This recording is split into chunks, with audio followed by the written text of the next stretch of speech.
how to delete all emails on your iPhone at once using the built-in Mail app. First, open the Mail app and select the email account or mailbox you want to clean up, such as Inbox, All Mail, or another folder. Next, tap Edit in the top right corner. Then choose Select All if it's available. Once all your emails are selected, tap Trash or Delete to remove them all at once.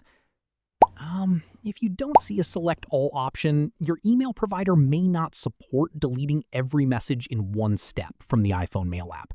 In that case, you can select multiple emails manually or sign into your email provider's website, where bulk deletion options are often available. After deleting your emails, don't forget to open the Trash folder and choose Delete All or Empty Trash if you want to permanently remove the messages and free up storage. That's it. You've successfully deleted your emails on your iPhone. If this tutorial helped, don't forget to like this video and subscribe for more iPhone tips, Mail app tutorials, and easy tech guides.